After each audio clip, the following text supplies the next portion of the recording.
Well, this video is about some good information you guys should know about fixing small engines. It'll just save you a bunch of little hassles, and I'll show you some tricks.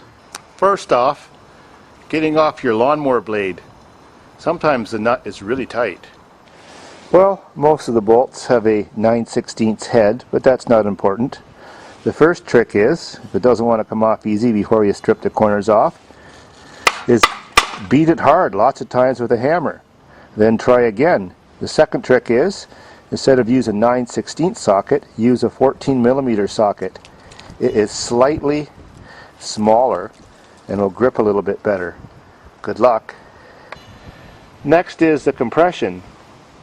Well, all you do is screw one of these testers into the spark plug hole and check the compression. You check the compression with the throttle at full speed for all engines, and you pull it as fast as you can, and you see what it is. The compression should be between 75 and 80 pounds minimum pressure per square inch. If it's any lower than that, give up trying to start your machine because it won't start. Good compression on a lawnmower should be over 100 psi. Well, next is governors to make your motor go faster or slower. Well, this is called the governor flapper vane. It's on Briggs & Stratton engines, and it's connected to a governor spring. This one's a little bit screwed up.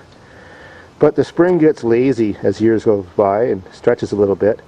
So if you cut out a few little loops, like 3 or 4 or 5, bend a new hook on it, hook it back up, it'll make your lawnmower run at the speed it was when it's brand new. But if you want to get a little crazy, the more you shorten the spring, the tighter it becomes. Then you can run your lawnmower all the way to the speed where it'll blow the motor. On 2-stroke engines like this Lawn Boy, a good trick is always check how dry the crankshaft is before you start working on them. If it's wet and juicy, or you can shake and wobble a little bit and it moves around in there, chances are the bottom main bearings are bad, and the seal's bad. And when the seal's bad on a 2-stroke engine, the motor does not want to run, or will barely run and have no power. And of course, the next thing you always check on 2-strokes is, are these ports free and clear like this engine is, or clogged up with carbon? If they're clogged up with carbon, just dig it out with a screwdriver, but don't scratch the piston. Now, most people that regularly work on small engines have had the syndrome of ripped finger syndrome. You go to start a 4-stroke Tecumseh especially, more so than Briggs's, and someone's broke the flywheel key a little bit. That's from hitting something with your blade that you weren't supposed to hit. When you remove the starter cup, you look down that slot and you can see the key.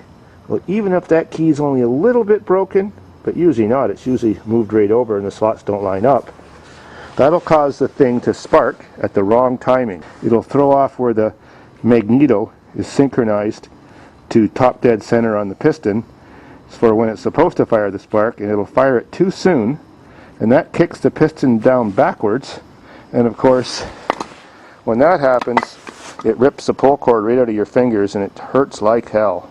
The best way to get the flywheels off, because they're on pretty tight, is take your handy dandy pry bar, stick it someplace underneath, pry upwards, put your foot on the whole lawnmower base to hold everything down. And then my favorite tool is one of these handy dandy air impact tools. It's just like a chisel. When you're prying up hard, stick the little point in the little hole, squeeze the trigger, and brrr, in like 1 second the flywheel just jumps off. Simple as that. If you don't have one of those $22 tools, you screw the nut back on just so it's sticking above the threads just a little bit, and while you're prying hard, give it a good whack with a big hammer. The reason the nut's on there so it protects the threads. To get the flywheel off Briggs & Stratton motors is more difficult for some people, but it really isn't.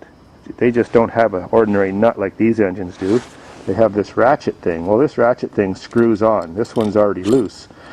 But there's 2 ways to get them off, and they're both very simple. First is, if you have one of these homemade or purchased handy dandy removal tools.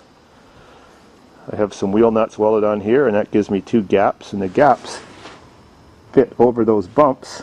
So when I set this thing on here, it grips those bumps, and then I just stick my air impact tool in there and spins it right off in like a wink of an eye.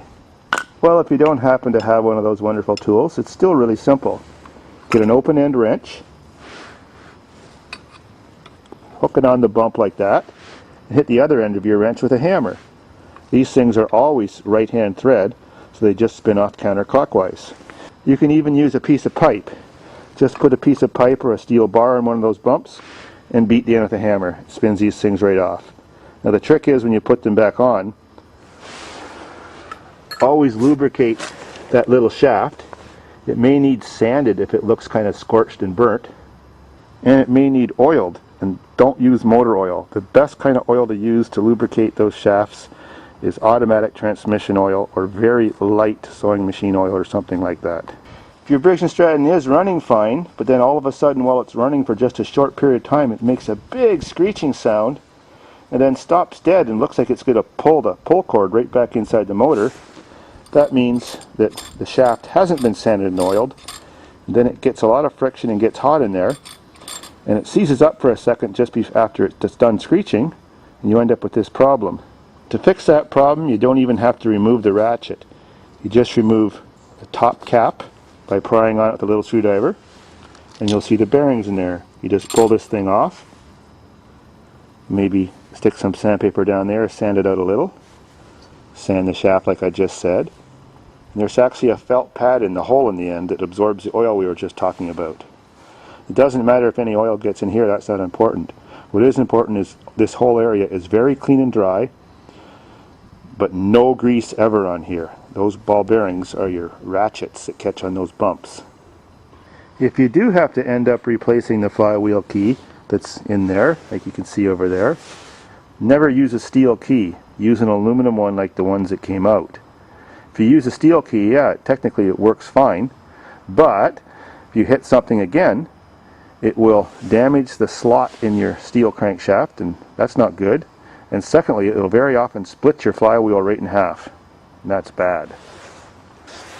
It's very important to put these things back on tight and pound them on with the hammer, or use your handy dandy tool. If they're not on very tight, as soon as you go to start your lawnmower up and use it just a little bit, or just even while you're pulling it and starting it, the key breaks all by itself from the kick from the motor and the piston. And something that a lot of people just don't know is that lawnmowers have an aluminum flywheel and universal purpose small engines have a cast iron flywheel. Well, the reason why lawnmowers have an aluminum flywheel is the blade is actually the real flywheel. It's the thing that gives it enough momentum to keep turning around. So if you're trying to start your engine without a blade on it, it'll also kick back just like the flywheel's key is broke, and it'll just keep like popping, sputtering, and stalling. It's very difficult to get them to run properly. They almost for sure won't idle, and you're definitely going to hurt your fingers a lot of times. So always make sure your blade is on tight before you try to start your lawnmower engine. You see, this is a flywheel from a universal purpose engine, like ones on a snowblower or a pump or a generator. And they're cast iron, so they have enough momentum and mass to them because they're running without a blade that they work just fine with this flywheel. The other depressing thing about these engines with their aluminum flywheels is if you want to use them on some sort of motorized device like a bike or whatever you want to build, they just don't work right because they don't have that flywheel, and just a little clutch or pulley you install on them isn't enough to make them work properly or start easy. Now some more info about these magnetos. They come in two types. Electronic ignition, like this one. You can identify them as they have this little plastic bump that sticks off to one side. The older models just have the round part where the coil is. If you want to test if this is good or bad, there's a kill wire on it. There's a little connector, a spade connector. You just unplug the wire going to it and hook a spark plug on the end of your spark plug wire, ground the other end of your spark plug, and pull it fast, and it makes spark.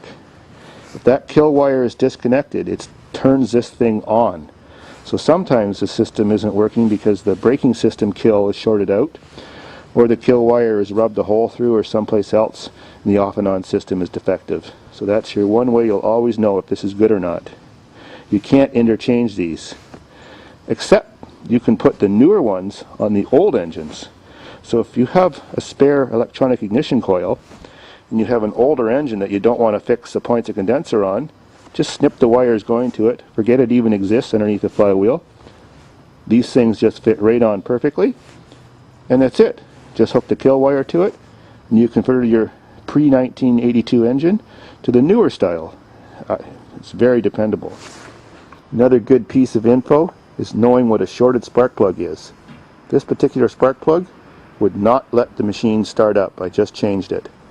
The shorted spark plug is black and juicy on the middle of the electrode. Almost always they won't work. When you pull them out of the engine and check for spark, yes, there will be spark. When you put them back in the engine and it has compression when you're trying to start it, the spark would rather jump down the gooey electrode than jump the gap, and you have no spark, and that's why they don't work. If you have a Briggs & Stratton engine that seems to always run perfectly at full throttle, and you've got the carburetor adjusted right and the choke isn't sticking on or anything, check the intake manifold tube. That's the tube that goes to the carburetor, runs underneath the magneto, and attaches by these two screws. If it wobbles the slightest bit, that means these screws are loose and the little gasket that's under here is damaged. So when you're idling, it's sucking too much air in there to give it the right mixture, so it doesn't want to idle, or it misfires a lot. So you can make a gasket, just replace the gasket, and it's so easy, just 2 screws. So there was your good tips for the day. You may have not even learned all of those in your whole life fixing mowers and small engines, but now you know them, so things aren't going to be so tough anymore. Things will be just fine.